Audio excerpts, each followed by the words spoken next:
Hello, sexies. Welcome, welcome. It is a real Pablo next to me. He hasn't bailed on me, finally. We're here ready to go for some more Call of Duty. I mean, we'll talk on the COD in a sec, Pabs, but how are you, mate?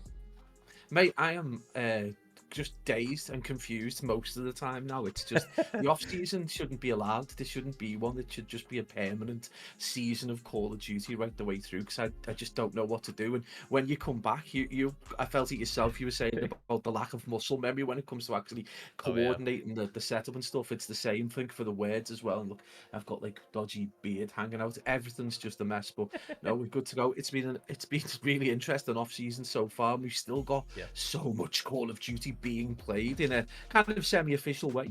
Yeah, I was like, shout out to Sophie for getting us involved in this one, because we've had a bit of a quiet off season by our standards.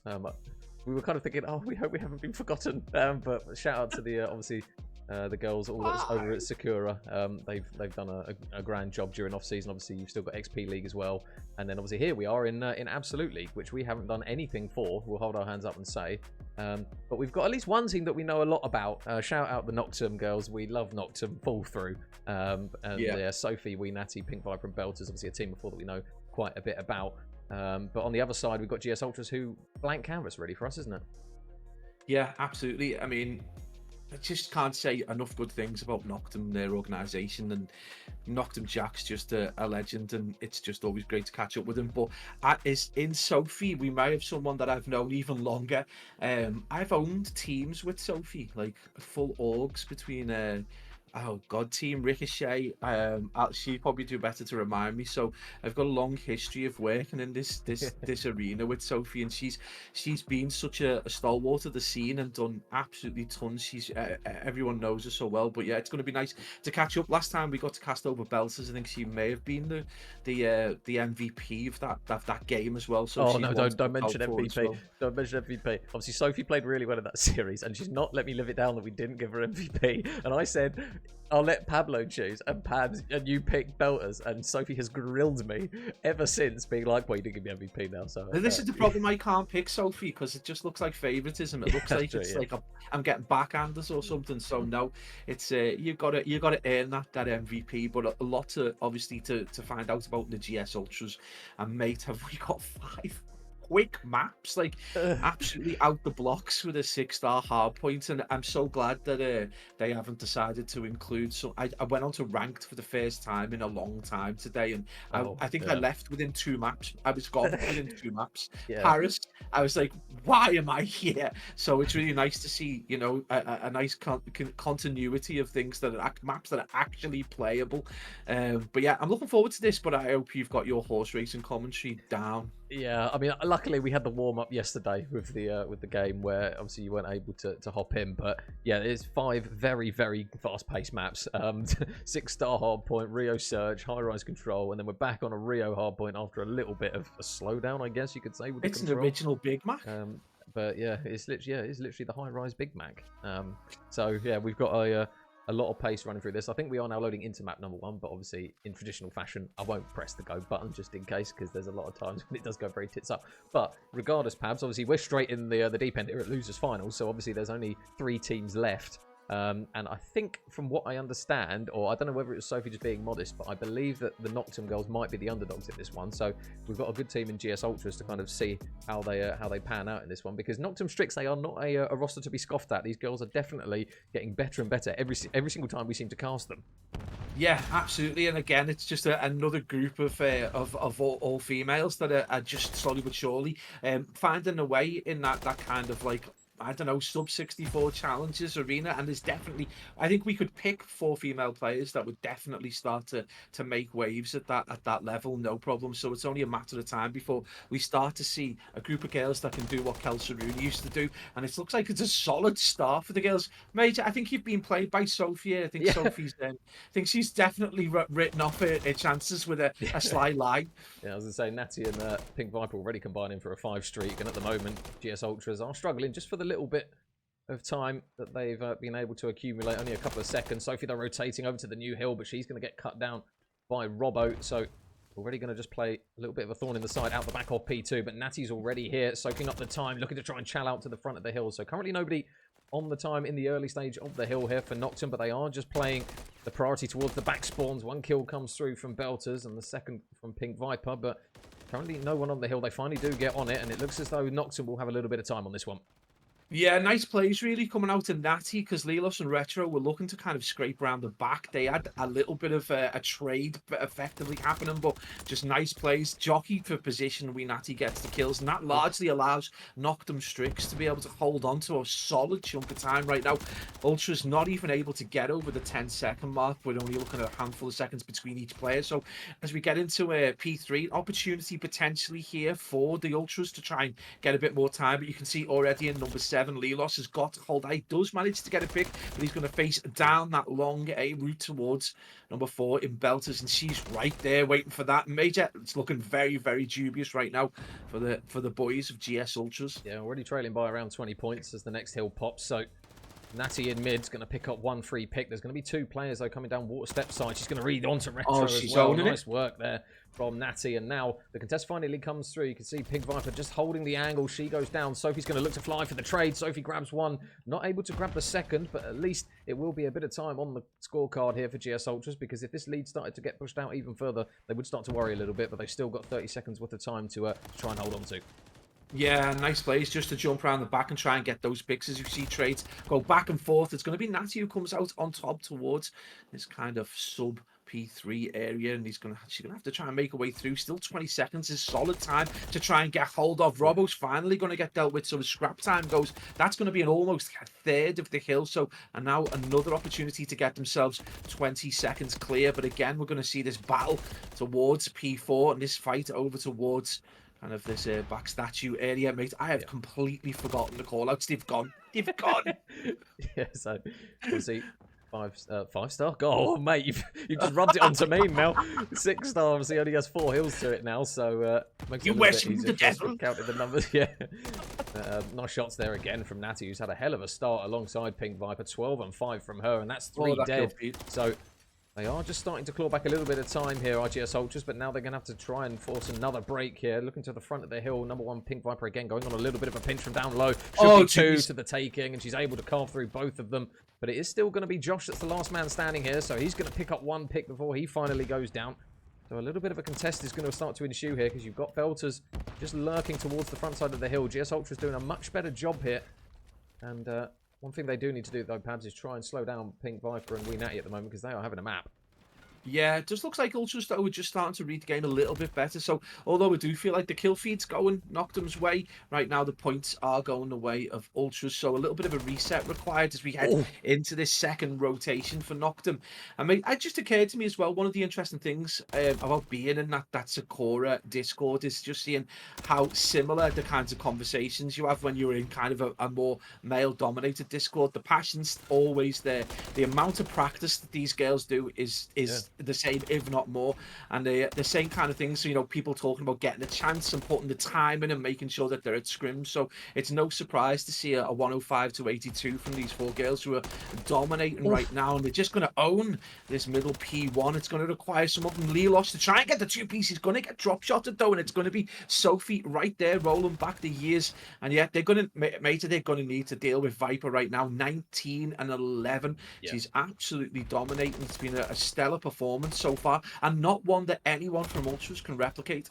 Well, they've got to try and slow her down, and she's now working her way all the way around the back of the spawn. You can see that number 5 Josh has spawned out, so surely the comms that there's going to be 1 in the back is going to be there. But again, another pick comes through from Viper, and now Sophie in towards Vents is going to grab a pick as well. So now surely the collapse is going to come through. Lelos in towards Shallow. There's 1 that goes down, and that is an absolutely immaculate break that comes through there from the Noctem girls.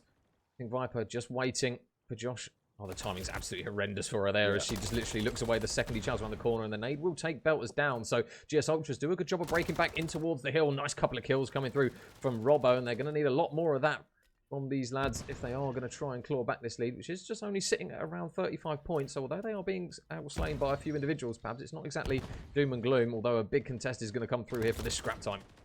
Yeah, I think that kill kill to hill ratio is really not in the favor of Noctem right now. They're getting a lot of kills in transition, and a couple of players are doing well individually, but they're not able to transfer that into a solid piece of time. It is going to be Josh just looking over the front here to try and pick up any players pushing front, but really very surgical play from Noctem to get that P2, and that largely took a full frontal assault and some big plays coming out of Ultras in order to get that back. So again, every hill right now just feels like a war of attrition, a lot of banging heads, no real, you know, the retakes have been surgical, but the claims at the start have been largely slow. So Josh going to have to time and on the reload there, not going to go well for him, but it is going to be the boys of GS Ultras able to jump onto the hill, tie things up, and that lead is going to swing back around. Wee Natty just pushes in, but she is kind of trapped now.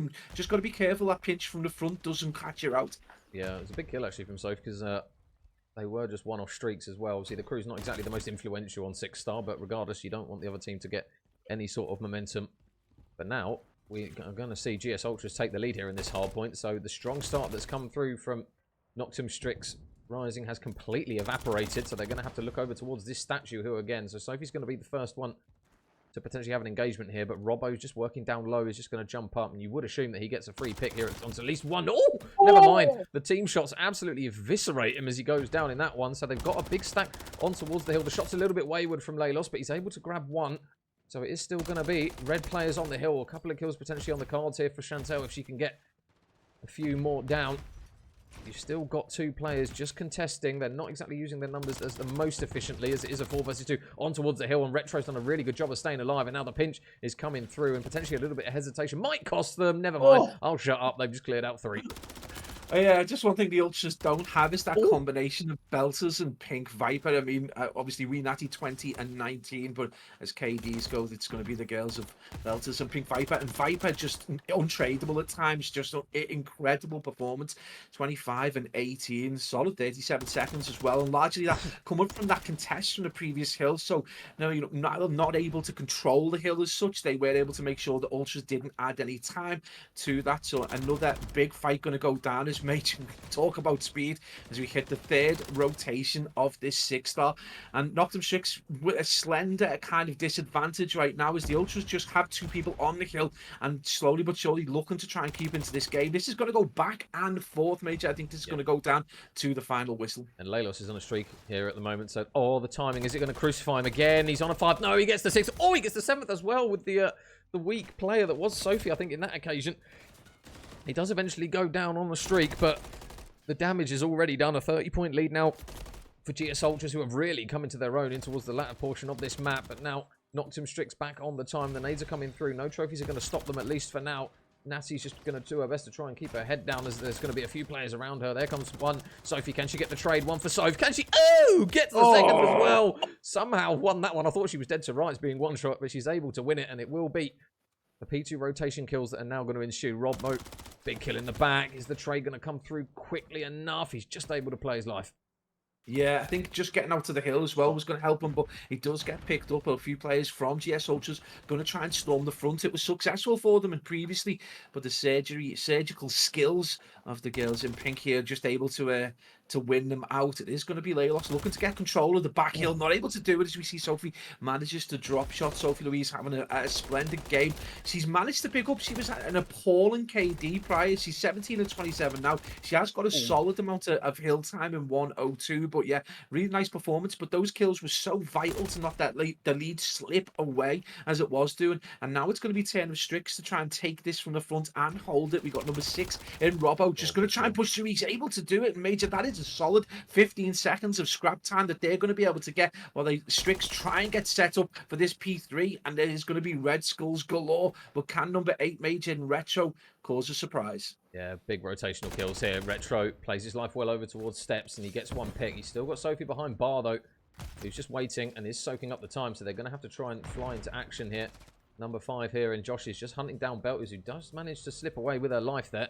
You're gonna cruise. But the streak comes through, nothing collides with it, but it is going to force those players in towards the hill. So Sophie goes down. Belters, you do anticipate a trade here from behind bar, and she is able to do that. She's got, oh wow, I was going to say she's got a difficult gunfight coming up, but she's able to win one. Her teammates now are going to look to try and just flood in towards the hill. Natty, alongside her teammate in Pink Viper, do a really good job of just bullying these players straight out the hill. Yes. And now this is potentially danger signs here for Ultras. They can't win off this hill, but Noctem Strix will get very, very close.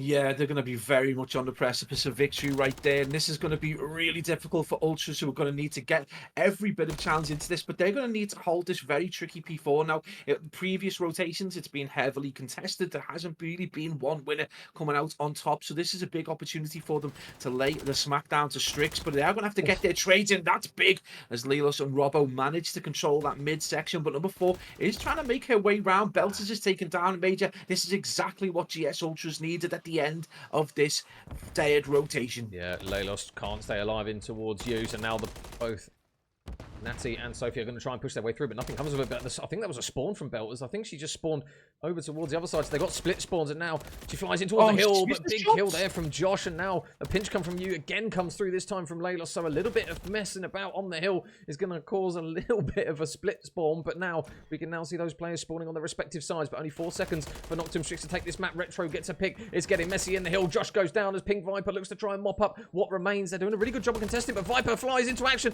Gets one. Get the second? Ooh, can't get the second. Laylos is still playing his life, but the trade comes through. 3 seconds. Retro desperately dives onto the hill, but I think that one is done, and it is. It will be Noctem Strix able to take map number 1. But Jesus, it was a messy affair towards the middle portion and the later portion. Well, a 250 to 231 is going to get anyone religious, but that was wholly insane. And just incredible plays from individuals, but you could just see some really nice teamwork, some cohesion coming out of Strix at times. Very surgical, but you know what? The Ultras never gave up. And in the end, you're going to see some nice scorelines, 33 and 29 coming out of Laylos, but largely that power from those 2 players. I mean, 3, you've got to say, Wee Natty had a great game. Belters, though, Pink Viper laying the smackdown, and Sophie Louise just trying to just, you know, soak up as much time. But she got a couple of big 2 pieces from that third rotation. P1, she controlled the middle and allowed them to get around the back and get a little bit of control, and that added a bit more time on. So yeah, big plays from them. I think Sophie may have been playing us as well, because they look really solid as a 4-piece against the Ultras. Yeah, well, there's just confirmation of it, guys. So it is going to be 252-31 to Noctem Strix, and yeah, they're not going to give us a breather, I don't think, in this series again, Pab. So it was a very, very good affair, and a couple of the replay clips there just on the screen for you guys to go over. But really strong start, actually, Pabs, from Noctem Strix. GS Ultras, though, I mean, they did come back into that towards the middle portion of it. It was a case of it looked as though Noctem Strix were kind of going to run away with it, and then all of a sudden they found themselves on the back foot, and then I think it was the P3 that they got a huge chunk of time on from a massive rotation, and all of a sudden they found themselves with such a sizable lead off the back of it. And to be fair, they did actually need it going into that final hill, because it was very, very close, only 19 points separating them. Yeah, I think one of the keys was that despite the heroics sort of Viper and Natty at the first 2 rotations, they weren't turning that into effective time. So they only got like a 20 or 30 second lead at best at times, and it just allowed Ultras to stay, you know, within sniffing distance of them, and just, you know, try and, you know, keep the game as entertaining, as exciting as possible for themselves. And they came close at times. We saw the lead switch about 2 or 3 times, but it never really got further than 10 seconds. And the girls of Strix were able to just bring it back. And again, as you said, they were able to go into that third rotation, and it was just a huge that fight towards P4, where you've got to control middle, control long, and make sure that you don't get anyone coming in behind you.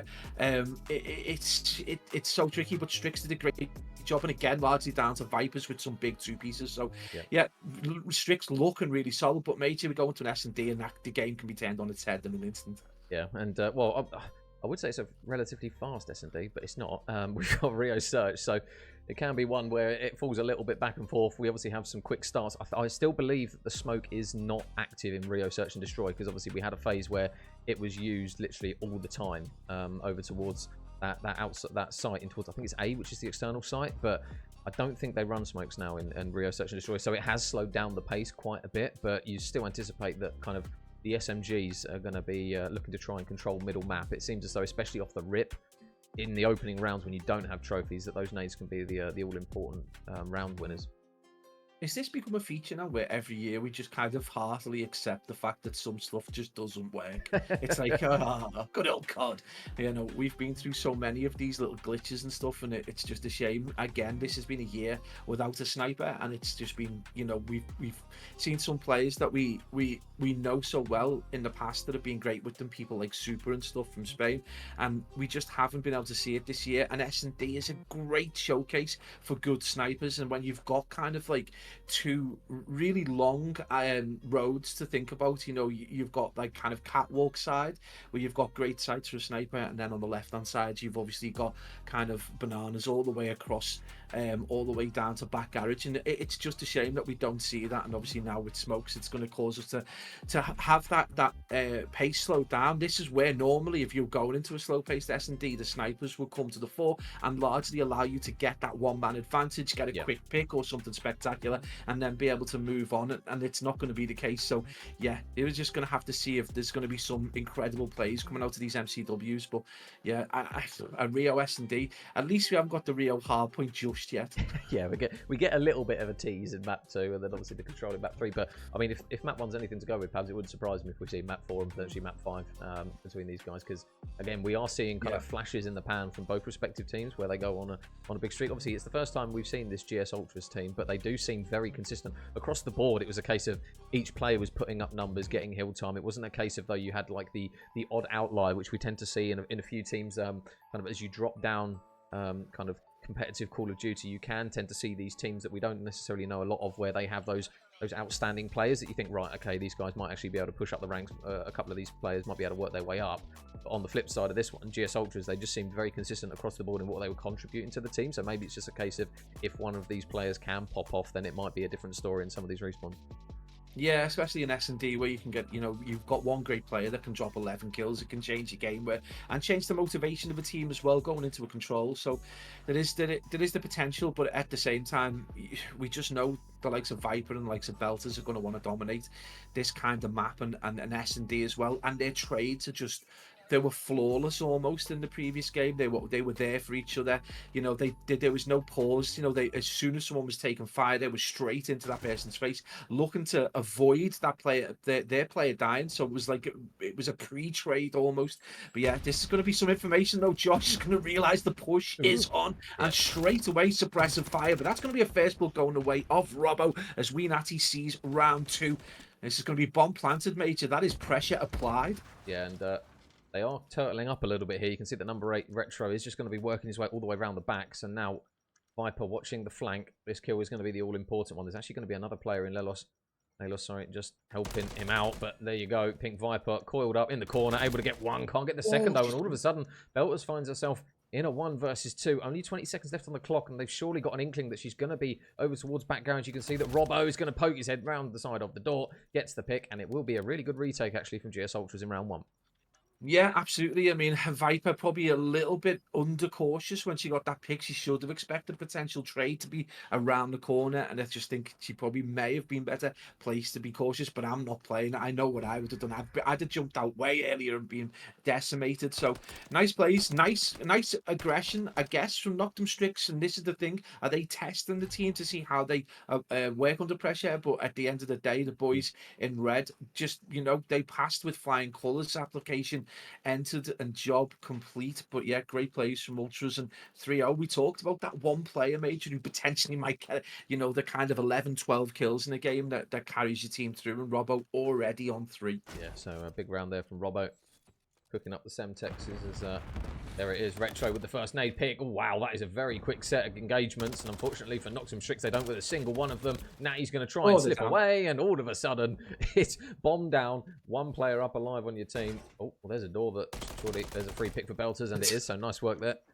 She's able to get a little bit of a blessing from the I think Belters is blessed, you know, genuinely.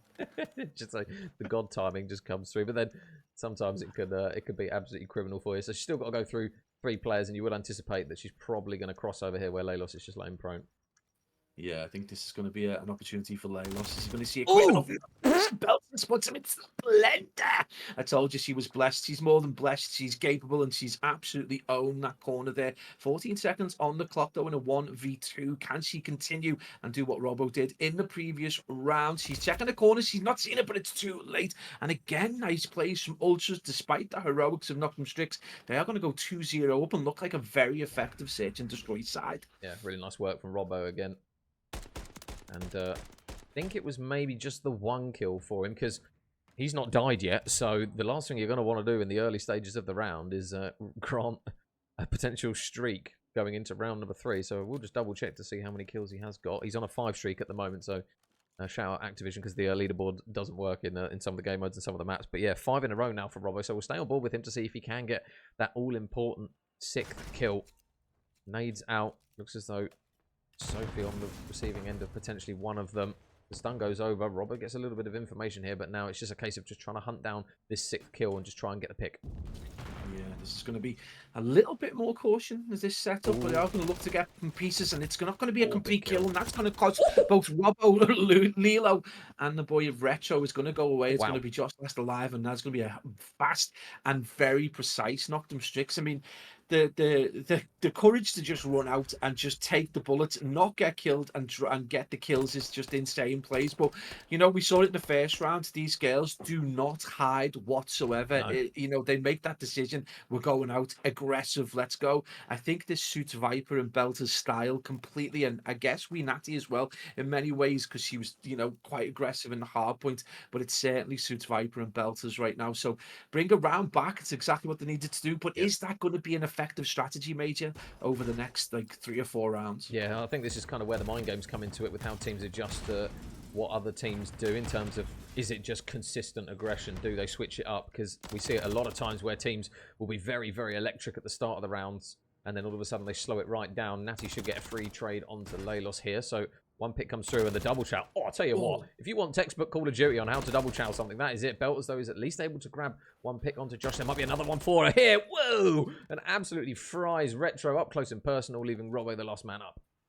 Yeah, Belters is being fed some absolute easy pieces right there. She knew 2 players were there. She'll have had the comms come through when Natty got taken down. So it was a kind of easy double kill for her, but she did have to take kind of a stock of a situation. And it's going to be Robbo just looking to try and get a little bit better position. He doesn't realize how close he is. Can people hear it? Well, his shots have gone out. Belters knows where he is. He's decided to double back. Belters decides against the chase. It is going to be 1v1, Major. 25 on the clock. Now this is a case of, does he check the corner? Belters is here, 1 versus 1, and again Belters with a really big pick and a really big round to tie it back up. He did such a good job of getting that pick and getting away, but unfortunately the time just forced him to plant the bomb, and Jantel with the 6th sense there, just checking the other side of you, able to get the pick, and we have a tied game up all of a sudden. So yeah, it looks as though they're not exactly separating themselves from each other, Pabs, in map number 2 as map number 1 demonstrated. Yeah, and we're looking at 2 players who potentially been trying to take this game by the scruff of the neck. We've got Belters 3 and 2 on a 4 streak, and we've got Robbo 3 and 0. And again, you know, we don't know a lot about Ultras, and we know a little bit about Noctem Strix, but I don't know how long Belters has been playing good level Call of Duty, but I know she's played an awful lot this year, and that experience alone from this year and the sheer weight of games she's played starting to come through. The question is, can she turn that streak into something useful and allow Strix to turn this game on its head? Well, in towards you is going to be the battle with a few players. Sophie able to get a pick onto Leilos, so that's a good job done from her. Robbo's going to be watching out the back, though. Oh, he got a lot of information there. Keep an eye on number 5, Josh, though, on the mini-map, because he's going to be working a pinch around the other side here, and he might be able to catch out both players. Sophie's going to be caught out. There's a pick. And now he's able to slip away, and it's going to stop Belters from planting the bomb now. So Noctem Strix, they're just double-guessing themselves as they try and work out another angle, and Pink Viper tagged up, just able to get away with their life. Yeah, this is going to come down to kind of game knowledge now, that experience of how many games of S&D have you played? How well do you know this map? And Belter's just trying to read this. She is just on the hunt, very aggressive. Does she know that player's pushed through? No, I don't think she does. She could be in trouble of being pinched here. This could be tricky for her. Robbo's got sights. He can see the gun. He's going to take the shots, and we're going to see 2 fall for Strix in quick succession. Ultras are going to take the lead 3-2, Major. Nice plays from the boys in red. Yeah, really, really good 2 versus 2 situation there. Robbo again with the final kill.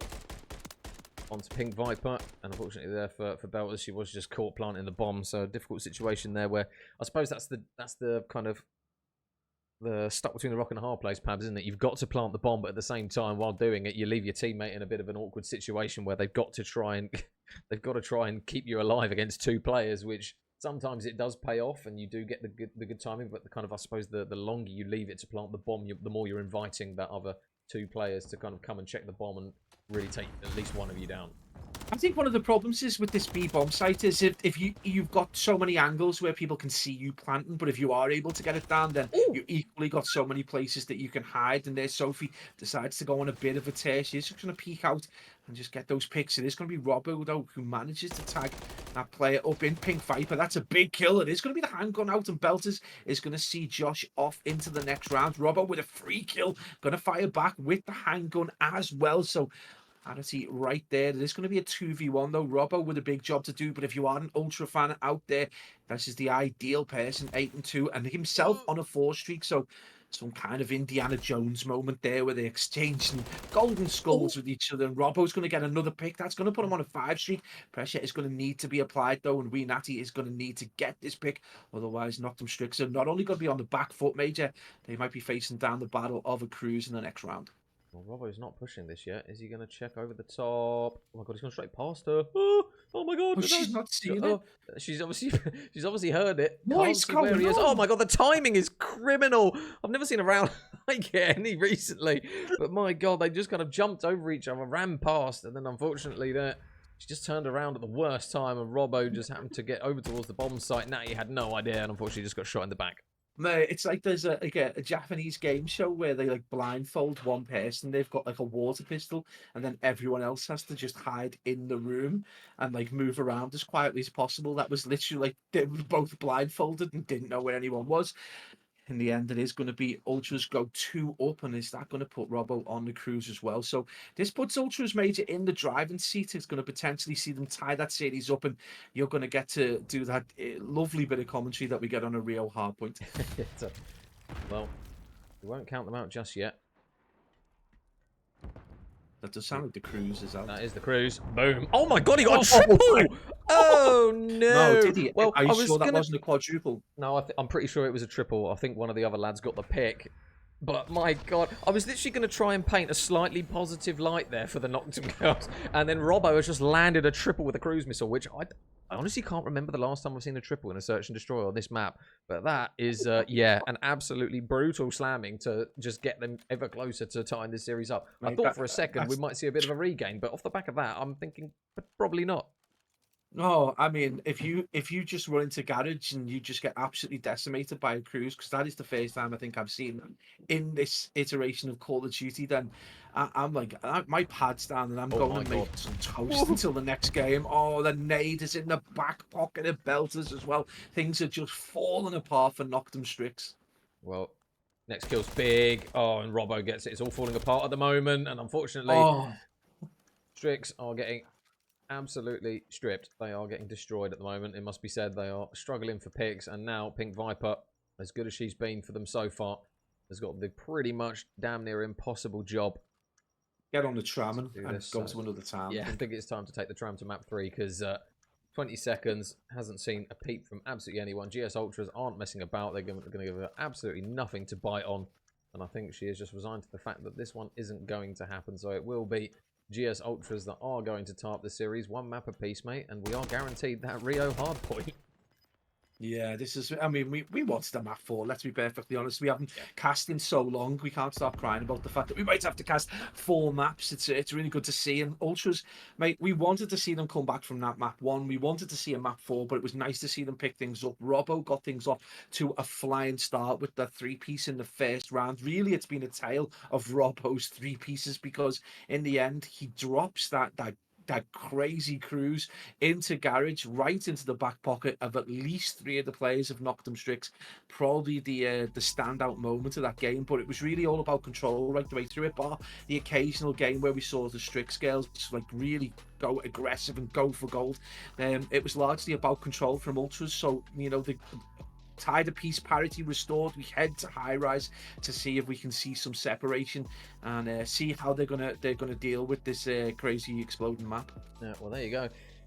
Confirmation of it. Confirmation of an absolute battering, it must be said, especially in the later portions of the round, because it was 2-2 at one point, pals. We can't forget that. It was getting kind of a bit of toe-to-toe between the two teams, but it was one where just GS Ultras just seemed to have their number. I think it was a case of Noctem did a good job kind of catching them out with a few rounds where they just hit them with like nothing but raw aggression. But then off the back of those rounds, all of a sudden, I think GS Ultras, they had rounds where they were incredibly aggressive and incredibly quick, but they did it as a 4. They didn't kind of hit things individually, and every single time it felt as though Noctem got a pick, there was almost an instantaneous trade. Yeah, I think bar that the couple of moments where we saw that second round that Strix got, where they were able to just be aggressive and get those picks, and that was largely, there was a little bit of luck, I suppose, involved, but you make your own luck. I think it has just been a tale of Robbo largely leading them with a couple of big 2 pieces, and then obviously those enormous 3 pieces that he got. I think he ended up with 11 kills in the end, so big plays from Ultras. But this the question now is, we go into a game mode which is kind of sits somewhere between Hardpoint and somewhere between S&D, and again, can they control Vipers and Belters? This is going to be their kind of game. They love to get people in those respawn traps. So the question is, are the boys of Ultras going to be able to deal with the pace that we saw coming out of that first Hardpoint? Because at times they did look a little bit lost at sea, and the trades coming out of Strix were just impressive. So this could be a very interesting high rise, and I'll be honest with you, I'm really looking forward to map 4, because I like the idea of these two teams going into a very small geography, high interaction game, and that pressure that's going to be put on Ultras in that game is going to be really interesting. So I don't even want to know which way to call this, because high rise is such a weird map as well. You can be so unfortunate and just take the wrong route. We saw, in the past in challenges, if you haven't got a good route man, you can make and get into the back of those spawns and start to causing problems at the front of the spawn, just taking the attention away from potential pushes. It can be a problem, and right now I don't really see anyone from Ultras making that standout move. Robbo obviously looked good in S&D, but what you said earlier on about the Ultras being very similar in terms of their capabilities across the board in the respawn mode, I'm just wondering whether there is that exuberant player that will make that Henry kind of push, or that Rootman Ross kind of push that we used to see. I think as well, obviously Noctem in the first map, Pink Viper had a very, very strong map running AR, and I think especially on a map 4, it's not necessarily the easiest role to run on a rear hardpoint, so you will look to try and lean on the SMG kind of presence of the likes of Sophie to see if they can kind of put some big numbers up in a map where you do tend to see the SMG players start to flourish a bit more.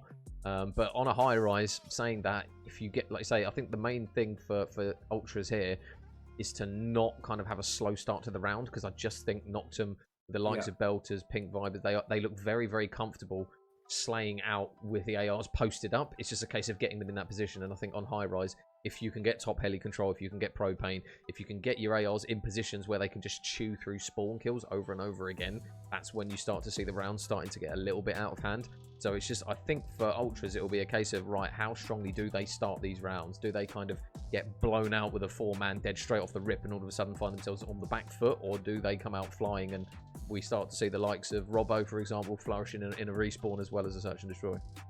Yeah, these the unanswered questions we won't know, and it's always a beauty when you get 4 players that you've got absolutely no idea about. We are going to be on board with Retro. Oh, in fact, we're going to be on board with the VLC media player as we see the replay folder get wiped. Cheers, brother. Viper with the first kill. It's going to be a nade though. Listen, I'm like the guy from Anchorman. If you put it in front of me, I will say it. But we're going to see Robbo talking about the player we wanted to see who would step up. Robbo managing to get a 3-piece out of the block. So we talked about players potentially having a quick or a slow start. How's it going to work? Well, these teams have come out flying so much. The Belters has absolutely bonneted Sophie there with a exploding oil drum of some kind. Yeah, well, watching B lane. Oh, not quite able to get the second finish Viper.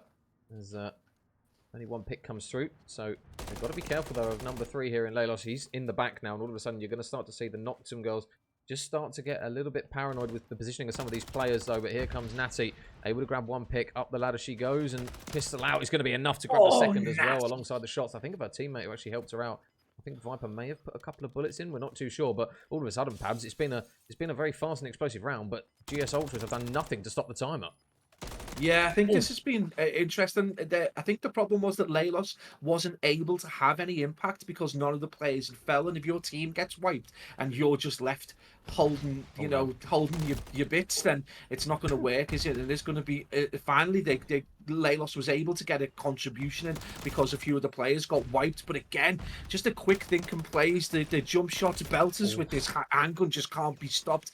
And again, it is just going to be a very, very, very close to just seeing that secured. In fact, B is going to get secured. A little bit of A left, and Ultra's still with it all to do. 17 versus 13, though. You would say this is largely in favour of Ultra right now, but a quick wipe can change everything. Yeah, one wave of kills is all they really need to just start stacking the point, and it's an offensive round that's looking quite good for them now, as they did manage to buy themselves another minute, but they are down to just 3/4 of it, as Natty is going to try and just maybe grab a pick over towards the existing point, but you've still got her teammates around her, but nobody really in much of mid-map presence here. You've got Pink Viper up towards top heli, as she just clonks her head off the underside of the tail of it, but able to get the first pick, and now this is surely where she's going to need to try and make a bit of an influence here. Goes on towards the top of Propane. There's a second for Pink Viper. There's still another person just underneath her. Surely spots Josh in the corner, and nice work there from Pink Viper, mopping up the pieces, and frying left, right, and centre as she gets yet another one onto Robbo. Give her another chow. Oh, there's another headshots, nothing else but it, and she's done such a good job of keeping her team in with a shout this round.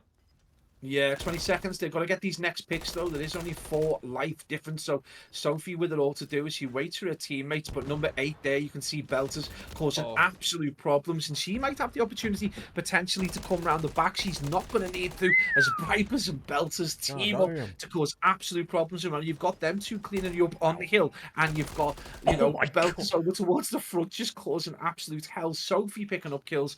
That's going to be a hell of a win. At a point where we thought Ultras might be able to do that round, it is going to be Strix with the aggression, with the kills. Doesn't matter if you get in this spawn, they're going to deal with you. I was going to say, it looked like a round that was looking good for GS Ultras, and then all of a sudden, off the back of Pink Viper's kind of 4 or 5 kills in quick succession, it just slowly started to capitulate, and we did start to see kind of that outcome that we potentially predicted, perhaps, of those players getting pinged back a little bit. But I tell you what, Pink Viper at the moment, she is putting up numbers in respawn. We obviously had a big map from her in map number 1. I think she dropped 6.5k damage in the end, and it was 35 and I want to say 20 something that she got in map number 1. But regardless, she is absolutely flying. Yeah, she's been, there's nothing weird about what she did over towards this top area where Viper is now. With the handgun, she putting players to bed. So big plays from her. And again, another player who's put a lot of time in this year and a lot of experience gained in the process. Strix looking very, very solid. We are going to see some time going over towards B. So a tick is going to go down, but number 3 in Leilos with a job. The pinch is on. The pressure is going to come on to number 7 in Sophie, who's going to get finally taken down by 2 players. As we see those players now start to try and pour it out. A nice little kind of cross respawn trap going on right now. As it is going to be Retro getting a couple of picks. Major, a player we haven't really talked about. He hasn't really stood out at any point, but those are a couple of nice picks. Oh, that's so rough there for Pink Viper. I didn't spot the player laying prone on towards the aircon unit, but they are getting pinned back quite substantially now at the moment. Noctem, they need to try and get a few picks. They've still not dealt with Leilos as well, who's just lurking, holding the cross at those players, trying to get out of spawn. Number 8 in Belters is going to go down towards the underside of Pipes, but surely she's going to get tagged up and potentially dropped any second now. Yep, and she does. So time is not on the side here of Noctem Strix. They have got to go very, very quickly here. Sophie over towards the high ground. Should spot one. No, unfortunately, she goes down as well. So GS Ultras are putting them to the sword. Belters with a big 2-piece, though, is able just to open the side of spawn now and just enable her teammates to get up the map, because this tick is going to be so important. They still need to get 2 more of it. Natty just shooting bullets into anything that moves at the moment as she tries to play her life. And there's a big pick there that comes through from Sophie, but another engagement comes in which Natty is able to win. Noctem Strix, they're down, but they're not necessarily out as of yet, as they do manage to get this B point done just about. Natty has used tower to such good effect, able to get that B point secured. It's going to give them 115. They're only 4 lives down. They had a larger deficit in round 1 where they were able to perform consummately well, and get that round over, and that's going to be huge plays from Viper, whose shot is so steady. You cannot allow Sophie to drop shot you like that. She is doing you time and time again. Big plays coming out of the Strix girls. Still a four life deficit. I've forgotten how to say the word life, mate. 4 life deficit right there, but that is not going to be enough. The boys of Ultras are going to need to start to apply a little bit of pressure, turn the thumb screws, and see if they can get a couple more picks, as the girls of Strix just look to take kills one at a time. The trades are in, though, and that is still major, a 4 life advantage to the boys in red. Yep. The 30 seconds. Oh, they're not going to make the read here. They're oh, he's giving away his position. If the trade comes through, this is big moment there. Able to just get the pick. But now they need to try and clear off at least the person that remains. Oh, that's actually potentially not necessarily the end of the world. Natty's able to at least help her players out to push onto the point. But now can Laylos make the play? Shots into 1. Nice shots for 1. Nice shots for 2 from Laylos. The trade from Pink Viper is just about going to be there, though, as it will look as though they are going to start to scramble over towards the point. Unfortunately, everyone on the side of Noctem Strix is losing their gunfights as Josh manages to slay through a few players. Good work from him. 15 seconds, 3 lives and a dream is what remains here for Noctem in this round. You should anticipate a shout. Pink Viper able to win that one and will win a second, but the damage is done. 2 plays 6. Don't think they're going to touch the hill. No, Josh is just holding his angle, and he gets the second as well. Fair play. Yeah, really nice plays from Ultras in the end. They had to kind of like storm that A point. It became a little bit like ranked play towards the end. It just been a lot of just run, sprint to the hill and just try and get the picks. But again, just no real surgical thought from either team. It just became a war of attrition. Who could survive the longest and who could, maintain lives the longest. No real kind of strategy as such. And that's shown. It's 1-1 now. And, if you, again, we talk about whether there's an issue, but 20 and 14, is that coming out of Ultras? That seems an absurdly high scoreline for the 3rd round, Major, on a 5 streak and playing extremely well. Viper just behind 14 and 6, so big plays. But again, can you believe the scoreboard? Well, that one is right. Pink Viper's isn't. She's actually 24 and 13, so she's managing to keep pace as she's now locked up in towards the top of helipad. It's definitely a case of she's probably the one they've got to keep quiet in terms of locking down those lanes. Obviously, Belters as well, running AR, has done a really good job of getting picks. And Natty and Sophie are just trying to be a bit of a nuisance, really, and try and grab picks as much as they can. Nice shots there from Natty to grab a pick onto Robbo, as they now try and work off the remaining players over towards the B side. Josh is on the hill, though. Oh, nice shots there to take down Natty with the AR up close and personal. So the progression's coming through, and Laylos is in position here to maybe grab a few picks of players trying to get out. All the info is there for him. Flies out onto... Ooh! Okay, I thought he'd win that one, but Belters doesn't miss, and that's the problem. If you miss a bullet on some of these, they will fry you, as Pink Viper just demonstrates yet again. And I think that was a massive kill, because I think Josh was 1 off streaks. But now look at Robbo. No hesitation. Straight in the spawn, just trying to be a pain. Yeah, again, no, you just got to, doff your cap to Belters. She's like, tells the girls to just run on. She'll deal with Laylos, and she does with style. And again, the trades are going to go back and forth. Again, Major, there's been advantage Ultras in the life stakes, so they've been slaying quite heavily, but it's just Strix not able to keep up with it. Again, a 4 life lead. And again, we're going to see that B stopped at 2 ticks and A stopped at 1, and there's going to be a little bit of a fight there as Robbo just looks to try and continue to cause problems. Now, Major, whether this strategy have been able to, have one player almost permanently over towards spawn where they're not really being as effective as they might do out towards spawn, I don't know whether it's going to work, but with 26 seconds on the clock, it is going to be a nade from Retro. We said before we hadn't really got a chance to talk about him, and that's going to be this particular moment right there. 15 lives, plays 10, it's good plays by Josh as he looks to protect this B point, Major. Looks like it's going to go over 1-2-1 on the clock. Yeah, and now this is a really good position here for GS Ultras.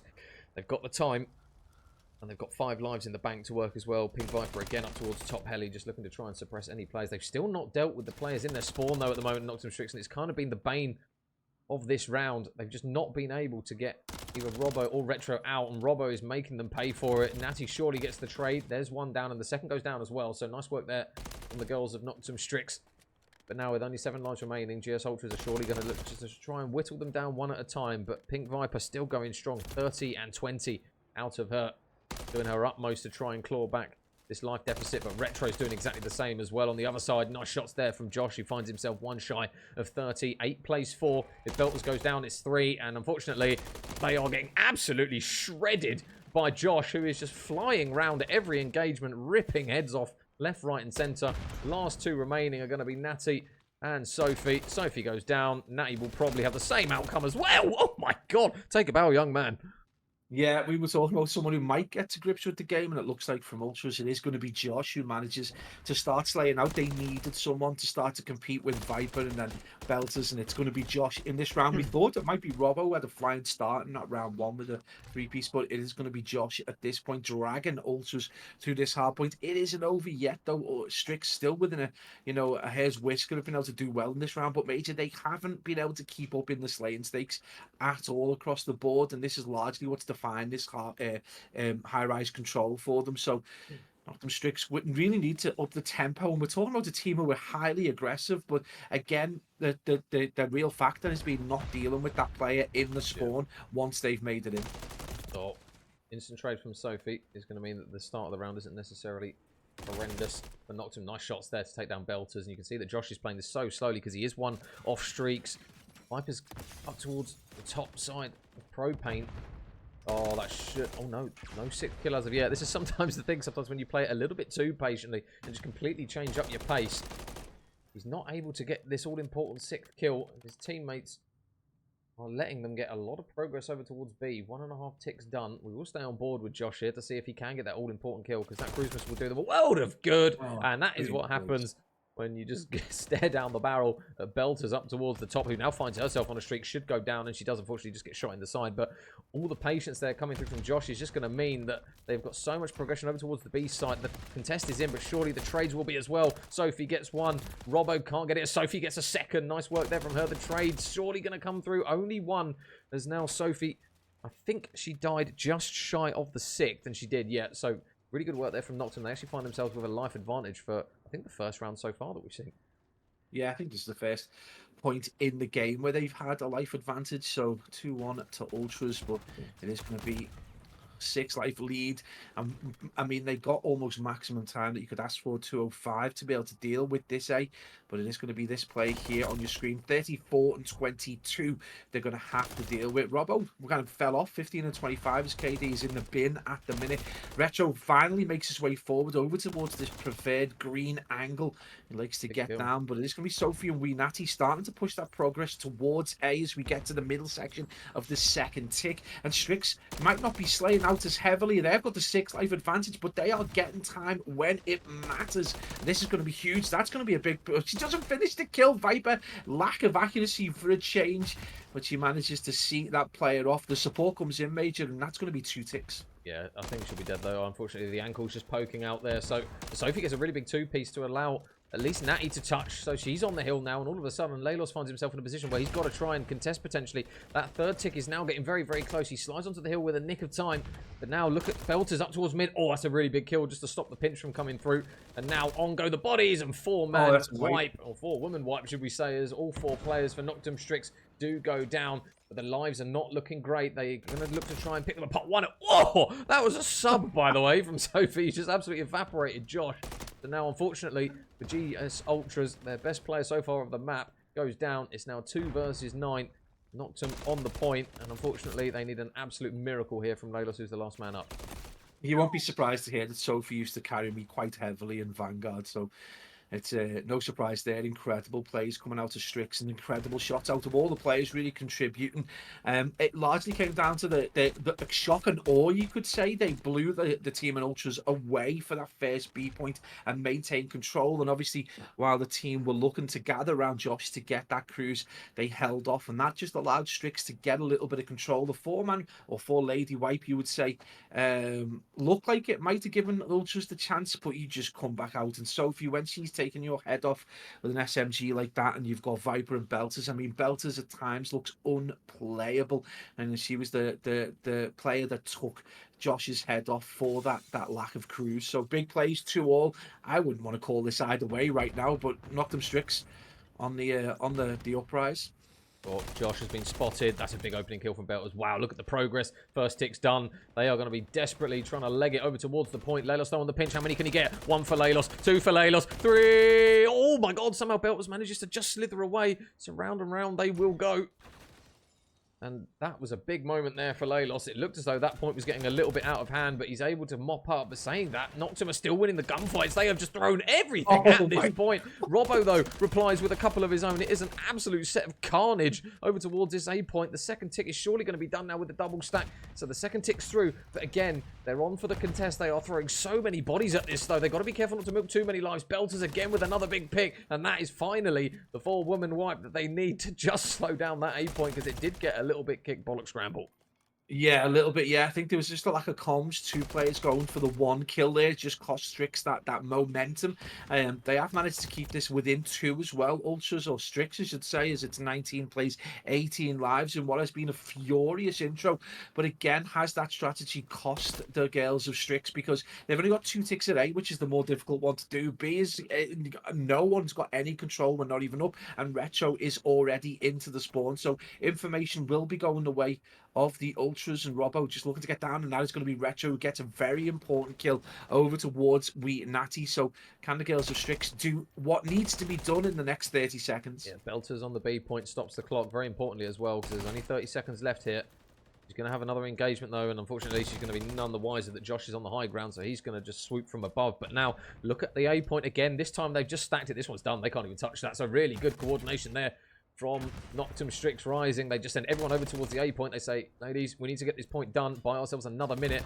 And now the engagements will then ensue over towards the next rotation. Natty over towards the existing point with a big gunfight win. Down towards the lower side of blue. Can't read it, but a teammate in Belters will at least get the trade. Josh, though, posted up on the heady as he goes over 40 kills. 42 and 28 from this man. He has been an absolute thorn in the side for Noctem, who have now, got to be careful of lives, but he does get deleted, and a big couple of gunfight wins means that now it's only 11 plays 9. Yeah, 2 huge kills coming out of Viper and Sophie. You just can't let that girl go to the floor. She will absolutely take your knees in the process. Belters with another big kill. That's going to allow the girls of Strix to get towards this B point. But Robbo is going to go. It's gone a little bit hectic, but it is going to be 3 kills right there for the team in red. Wee Natty, the only player from Strix able to get a positive kill.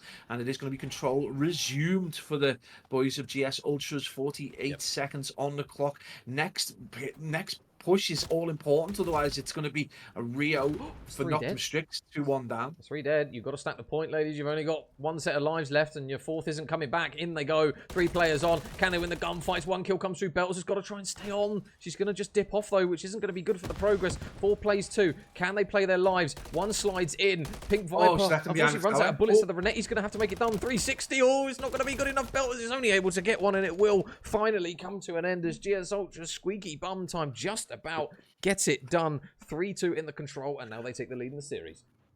At times, you think about Rio being a fast, pace kind of game mode and map to cast, but High Rise has just been the levels of aggression from both teams has been phenomenal. Whether it's the kind of movements of Strix and these constant trades and their constant interactions, or whether it's the Ultra Boys getting into spawn time and time again, or getting off angles just in front of spawn, just causing problems. It's something that Strix weren't able to deal with. They never really got to grips with. Largely tried to ignore it and just deal with it when they got into the respawn.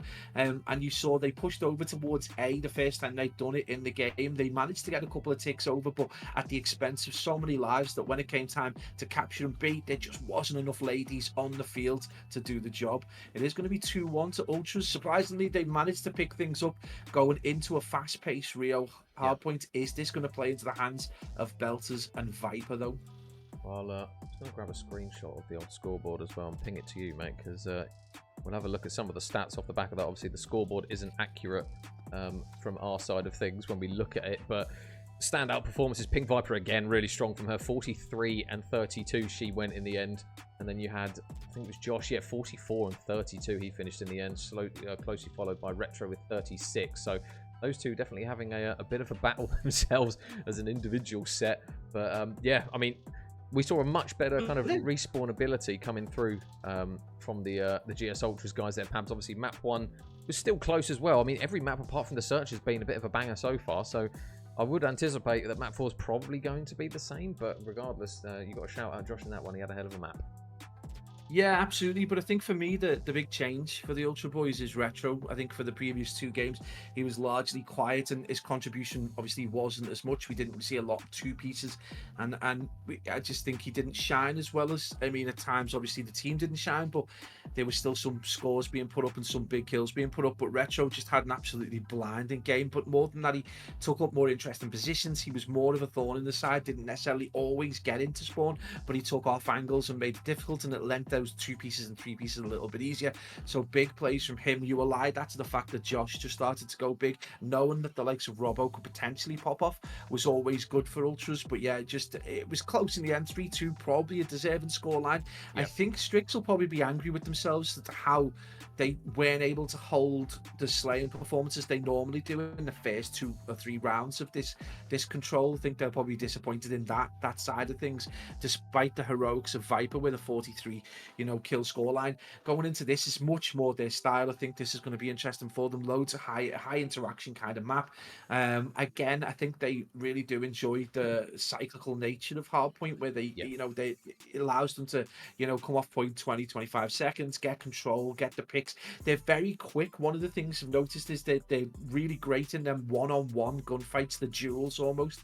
Face to face, you'll see Sophie drop shot, and I think they come out on top in those battles. And this is largely going to be a mixed bag of those instant kind of duels where you get both teams rush into the hill, and then who can deal with the off angle kind of play, the flanks and stuff the best. So could be an interesting game. I still think Strix could tie this up and take us to a game 5. Yeah, and I think this is kind of where we're going to take the onus off of the AR players and kind of look towards the SMGs to see what they can bring in this map. I think if you get another map from Viper, you're going to be very, very happy if you can get it backed up with some SMG slaying coming through from Natty and Sophie. So you're going to lean a lot more to the SMG players. Obviously GS Ultras as well. Josh with a big map again. He was running AR. Obviously we don't know too much about the composition of the team as to whether he's normally a main AR or whether he can run that kind of flex role, because he does look as though him and I think it was Robbo do tend to be the players that put up kind of those explosive moments of like 2 and 3 pieces.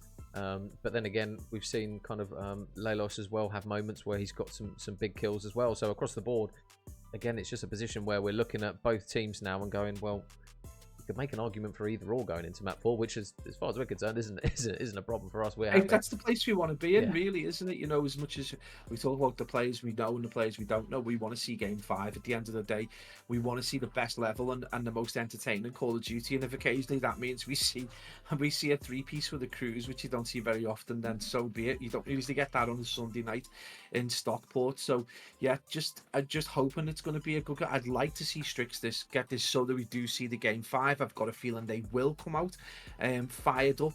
From what it appears, they make decisions pretty quickly about how they strategize. So I don't think there's any kind of lag in that. I don't think there's too much kind of going back and forth about ideas. I think they've potentially got an in-game leader who's like, let's just do this and just see if it works and get on with it. Ultra's obviously a little bit more difficult to read because we don't know the players individually, but yeah, it's just going to be interesting to see whether Ultra can match that kind of wild pace that Noctem Strix have got. I say wild, it's largely unfair because it's so precise. So wild in terms of like maybe in comparison to how I play, because I'm so crap at it and super cautious, but their trades were surgical, so they're very aggressive, they're super quick, they're there for each other's trades, and it's like very quick how they do that. So whether Ultras can deal with that, I don't know. I think this could be an option for them to try and control the pace a bit more, come around the back a bit more, or maybe just I don't think it's a good idea to go toe-to-toe with that pace of Belters and Viper.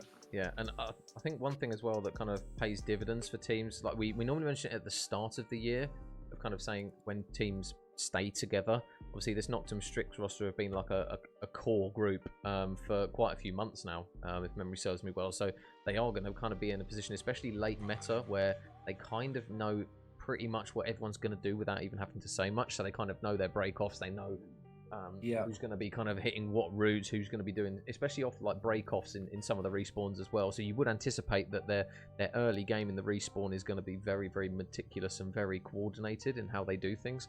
And because they're just a roster that I do believe is staying together going into the next COD as well, they're only going to get better as a team. And it doesn't surprise me at all that we're starting to see some of the fruits of their labour, as they are starting to because realistically, let's be honest, when people think, oh, women's COD rosters, they're not going to be that great, but we've seen these girls put many a good roster to bed. Even in Sakura, when they play the other female COD, like the ratio now, or kind of what's the word for it, the level at where women's COD is now in comparison to where it has been, is ridiculous. It's grown so quickly off the back of Sakura, and obviously off the back of these girls putting a hell of a lot of time into the game, because as you mentioned, they're not just coming in and playing league games, they are scrimming consistently all the time, whether it's against the other girls teams, or whether it's against some of the male teams in like the Absolute Leagues and XP League, because they are taking part in a lot of these leagues now. Yeah.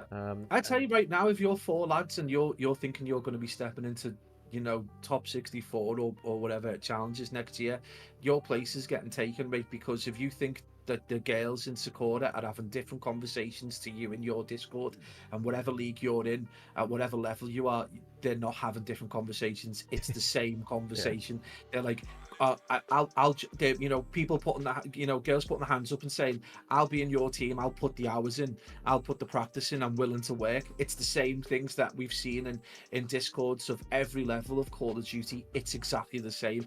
And, you know, if anything, they've got more fire in the belly, because they don't want to wait a couple of years to get into this position. Yeah. They want to be playing at the highest level as quickly as possible.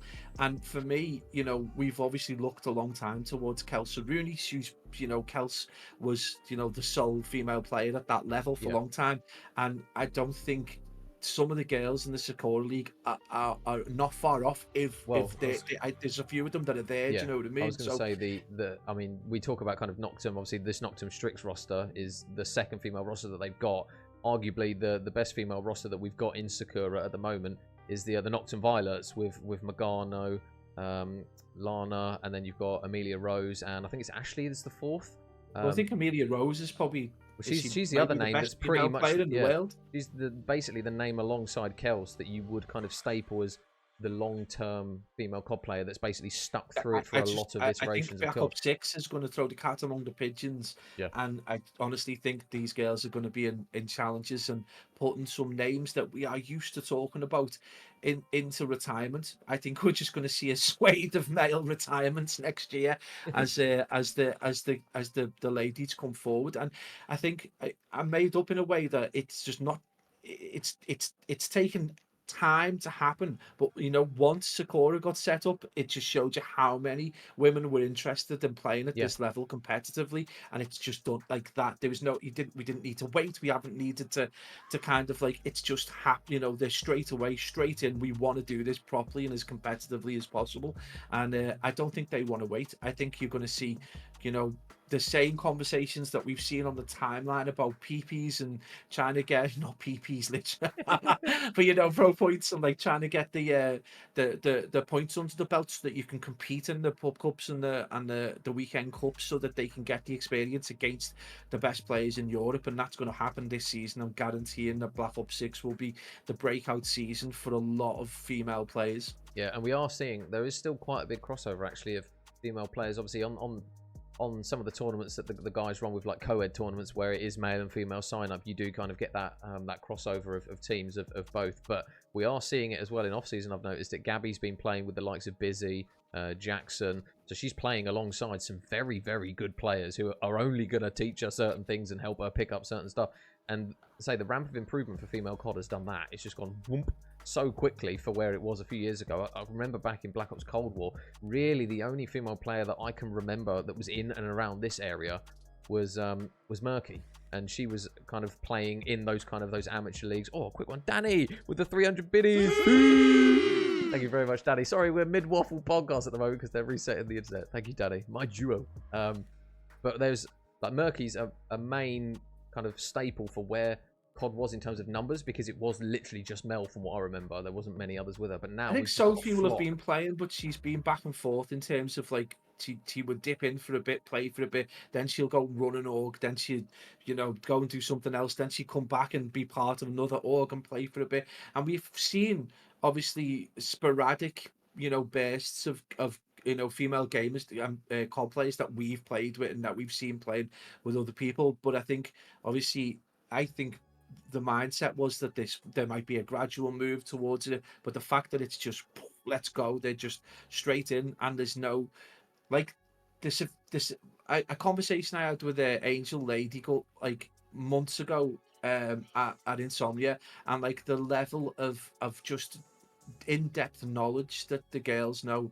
is no different to what the lads know. Like they understand this game, and it in all its complexity and all its simplicity, they're as sophisticated in terms of their strategies. Obviously, we don't have like a female Steve Vortex, but that takes like years of experience and practice and to get to. But we're round the corner from it. We are literally round the corner from it. So it, you know, and I think one of the things that brought up while we were talking about the game is they are playing it all the time. There's no they're playing it as much. It's every night. That Discord is just absolutely popping every night with people wanting to play. The caster calls, you know, they have got an absolute stacked roster of casters. They are constantly busy doing games, and this is the deepest you get into the off season. Like, this is put your feet up and play a completely different game time, and these girls are still rocking it. So yeah, it's no different. And I just, going into Black Ops 6, if you're a male gamer watching this, just reset your brain and just accept the fact that things are different this season. Just reset. Just, it's a different world.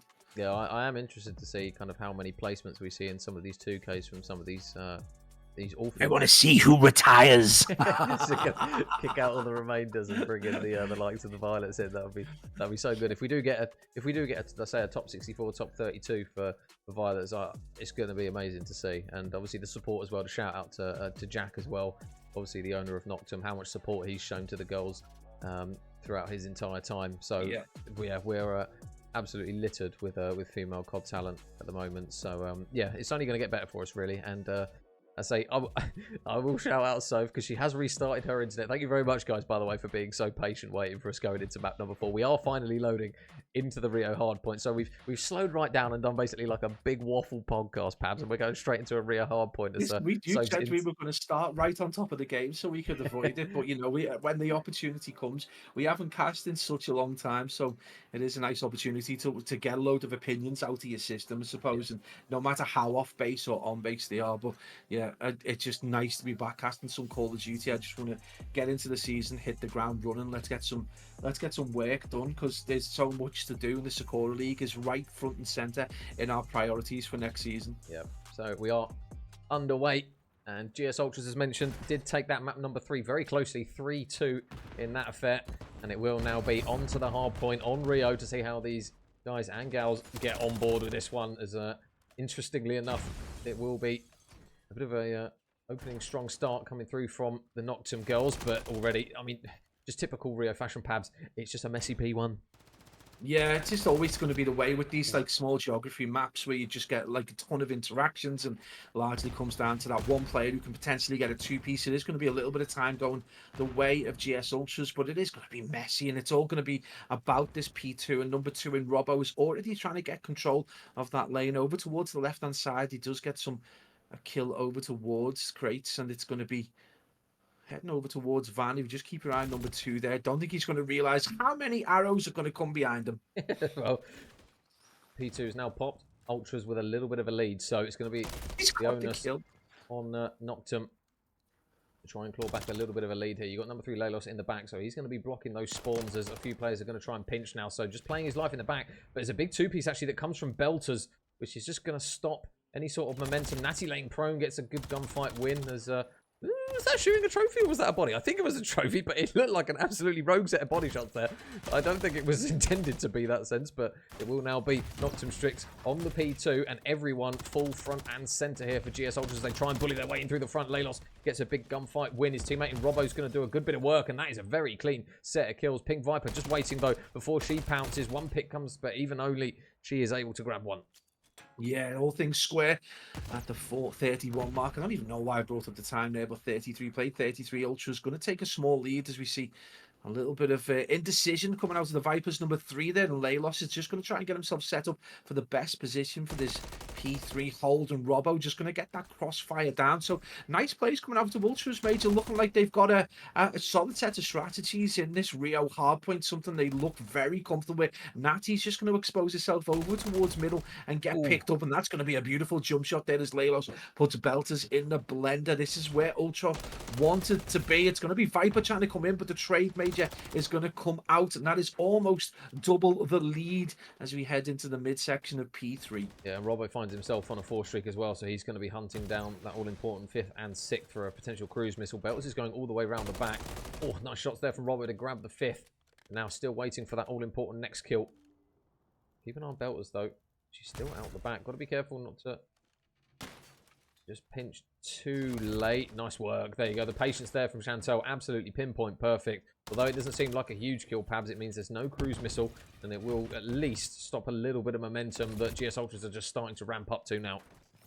Yeah, they seem totally in control of this map right now. Strix look like a completely different side. They've completely fell off in terms of the trades, and they're usually really good at those kind of duels where they're drop shotting. But right now, the boys completely reset and refocused. It's been a standout performance. 60 seconds. This is very much like the S&D. It's so kind of an outlier in terms of the performances in the games that we've seen. 115. We've got Josh back on a 5 streak. So this has proven very, very difficult. He's reading every single play right now, and that kill feed has been horribly read for a long time. Yeah, this deficit is looking brutal now. Noctem Strix, they need a big break for the remaining 20 seconds, and it needs to be quick as well. They have got the rotation over towards the next hill, but Josh is just going to be the thorn in the side of them alongside Retro, who we haven't really shouted out a huge amount so far this series, but he's having a really good map. Credit to him so far as he finds himself 12 and 7 before he goes down to the shots of Pink Viper, but the likelihood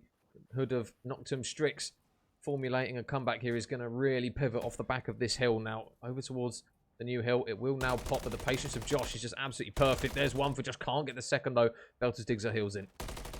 Yeah, Sophie in a really difficult position there. She was trying to read and he pushes through mid. She decided to go and support her team over towards Catwalk, but it's largely going to get dealt with as the team does flip over. I think Robbo ended up making a flank all the way around. He flipped spawns, and that's been it. Retro actually continuing the form from the high-rise control where he dropped 36 kills. So again, a player who's just slowly started to warm up and pick things up. Viper going to need to take this player down. Oh, not able to get the shots. She shoots more car than man. Robbo able to get the kill, and that could be absolute torture for the girls of Noctem Strix. Yeah, well, there's only 30 seconds worth of scrap time that they're going to be able to accumulate here. It's big scrap time for them because at the moment they're going to struggle to get near to the 100-point mark if this continues. Nice shots there from Leilos, just jumping on top of the vending machine. And it will now be the P1 that is now live. Natty not going to check this close left corner. So there's another one for Leilos, who finds himself now on a combined 10 streak alongside Robbo and Josh. They are well and truly putting Noctem Strix to the sword at the moment. So they need a big regain. You look at the likes of Natty, who's struggling. Pink Viper, who's been brilliant all series long for them, struggling at negative. Every single player on the side of Noctem is currently struggling. That reset's done no one any favors, mate. That reset's, I think it's just completely changed the latency in the game or something, because we've got players who've been dropping, you know, double digit KDs suddenly fell completely off, and players that were struggling to stay positive on Ultras starting to absolutely slay out. So the reset really working in favor of Ultras, and they've proved that they're over 100 seconds clear. We are going to see a kill feed that is largely going to be part of Noctem Strix there. Violet, so again, just big kills. Belters back out with the handgun. She can't complete the kill, though. That's something Belters would have been dropping 2 pieces in previous games. It is going to be Viper on a 5 speed, though. Josh going to deal with it in the second rotation P2. Well, Robbo's holding the corner, and they don't check it. He's able to pick off 1. He's able to pick off 2 is Robbo, who now finds himself at 17 and 7. When you look at the slaying, I'll tell you what, Noctem will be happy that they're only trailing by 70 points, but this lead is now starting to push further and further out. Belters out the back, unfortunately, can't stay alive long enough, and the spawn actually for Josh over towards boxes is going to be so good to him. Oh, there it is. Finally able to tap the last round in to get that second kill. But the damage is done. 180 plays 102, and Josh doing it all. Oh, my goodness. God damn. Everyone who runs at him is just getting absolutely leathered with bullets. Renetti or AR doesn't seem to matter. It might be the same outcome for Natty, as the Renetti shot's a little bit wayward from distance. But wow, look at the combined streak now. Pans 11 across 3 players.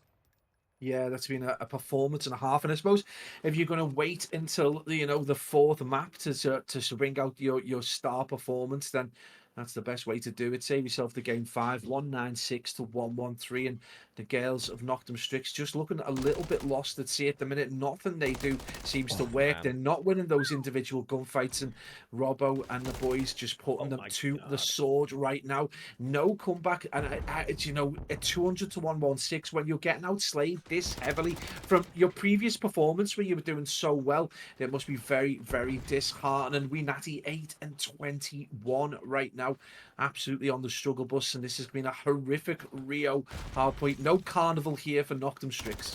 Yeah, and it's getting worse and worse. Unfortunately, they're just single filing in towards the hill. Viper, though, doing her best to try and get a grip onto this map. Able to get a couple, but it's not going to be enough. Natty looking for the trade. There's her double digits now reached. Unfortunately, though, it might be too little too late. Again, they're just hunting for the scrap time. Nice shots from Natty to grab a second pick, but it's going to be a little bit of a messy engagement over towards the new hill. There's one kill, though, for Pink Viper. There's a second for Pink Viper, who's now slowly starting to get a foothold in this map in terms of kills, but she's going to need to do it very, very swiftly. New hill pops. Laylos praying. Oh, my God. When you're winning gunfights like that, you just know it's going in your favor. Another cruise missile comes down from above. It's not going to really come to much, but it will allow Robbo on the time, and now only 23 seconds, and this map's done. Yeah, it's so close for Ultras to put this into 3-1, and it's probably in absolutely the style they wanted to do it. They've struggled throughout the game, and it is going to be another cruise as Laylos put Sophie into the blender.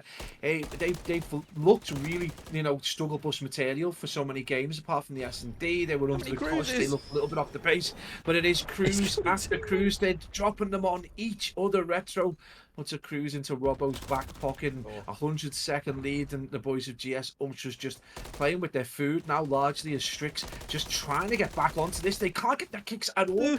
Belter's just not able to finish a kill off. That was not the story of the previous 3 rounds, and with only 9 seconds remaining, Strix on the precipice of a 3-1 defeat. Nice shots from Soph, able to get one. Still, players going to look to try and bully in through mid. Shots onto a second potentially for her. There's a lot of players. Natty needs help. Sophie's doing her best. Unfortunately, she's actually going to give up the angle that's going to enable her to help her up towards top mid. Soph isn't going to be able to get the bullets in quick enough, though. Her teammates are starting to get the kills around her, though. But they are going to have to still deal with the last man on the point. So they do get a regain. Belters is on a 5. But when you look at Ultras only needed 9 seconds, Pab, this has got to be absolutely pinpoint perfect COD. I don't know if I've seen a comeback like this where there's 9 seconds and they need like another 70 or 80 seconds to do it. But if anyone can do it, I guess a duo Viper and Belters, if they can actually start getting picks, this could be absolutely huge. But they're going to have to play this in a way that I don't think they've played at all. They've been quick and they've been ferocious, but they've always let the boys of Ultras in at some point. The turnaround has happened. And I think that is going to be potentially 4 seconds remain on the old kill. So the flood's going to come on in. It is about this mid control, and that is not going to be there for the girls of Noctem Strix. As GS Ultras 5 seconds away. Can we Natty put the pressure on? The contest is in. The gun is out. We Natty gets 2, but it's not going to be enough. 2 seconds remain. They're back on the hill. The contest is in. Well, there you go. Breathe. They're still in with a chance here. 2 seconds and a dream, though. But if they hold a big chunk of this P1 time, there's no reason why they can't get this done. And GS Ultras, they've got to be careful not to try and just single file this as they do it yet again. So 30 seconds worth of time is going to bring Strix in with a slither of a chance here, but they've got to be careful not to overextend too quickly, and I think that's what potentially is happening. It's actually going to help Natty, who's able to pick off a big 2-piece, just pinching those players, looking for the scrap time. Big one-on-one, though, on towards the hill. She's got to stay alive because 2 seconds is all that they need. Laylos, on he goes. Natty can't win it. That might be game. No, Sophie's able to just touch in the nick of time. But now she's got to play alive. She can't overchow this without a teammate because she's got to be careful not to grant it, but look at the rotation, and this is why COD is absolutely brutal to you. It doesn't matter how well you play it. Unfortunately, if you can't rotate soon enough, it will be game, set, and match, and it is GS Ultras take it in 4. Yeah, hats off GS Ultras making a game of it finally in the Rio hardpoint after some incredible display from Noctem Strix, who looked solid coming out of the first hard point, but back-to-back losses in S&D and Control have just made it so difficult for them to make up the ground. And then it was an explosive real hard point in the end as Ultras put them to the sword. Lots of good takeaways for both teams. A little slow to start for Ultras, a couple of players not quite getting off the mark, but as soon as Retro started to pick things up in that Control, the game started to change completely, and it was Ultras who ultimately come out on top. So many takeaways for Strix though. Belters and Viper just absolutely dominate at times, certain elements. Great plays from Sophie at times and Winati, so they can hold their heads up high, but again, Ultras just looking very, very strong in the end. Yeah, so GG's there to both teams. A really good series nonetheless. We'll say apart from the search, the rest of the maps were close. 252, 31, 6-2 in the search. And then, yeah, 2, 3, and 4 all going in the way of GS Ultras, are able to push them through in towards that grand final. But Noctem Strix, as you mentioned, Pabs, a lot of positives to come from this team, that's for sure. They did a really good job. It was a difficult map. They did so well to actually pull it back with the amount of deficit that they had in the early phase of it. Unfortunately, they just gave themselves just a little bit too much to do in the end. But regardless, they definitely showed off what these girls can do. Yeah, it was superb in the end, but it is going to be GS Ultras, mate. It was just nice to get back on the mic and be able to cast over some good Call of Duty, and absolutely coming through with the win there. But this is a losers final, I believe. Yes. Yep. Yeah, so it is going to be GS Ultras who are going to move on. And obviously we're going to get to see a lot more of Noctem Strix and Noctem as a whole, but really nice to be able to see Sophie in all her glory, just putting people to the sword with the SMG. But a couple of names to put into the notebook, Major. Robbo potentially looking really hot the beginning. Retro as well, putting up some big numbers, and Josh very consistent, very good in the end. And again, just got to say some names to look out for if they can remain consistent and how they can perform going into the rest of the tournament. Yeah, so just round out the highlights there as we see how GS Ultras got it done in map number 4, and it will be the case, as you mentioned, Pabs, if they do go through to that grand final. We'll hold our hands up and say not really sure who they are going to be playing in that grand final. So if anyone in chat does happen to know, then just give us a shout. But that will be it from myself and Pabs. Thank you very much to everyone who's tuned in. Pabs, mate, it's been an absolute pleasure having you back, buddy. Yeah, it was good to be back as well.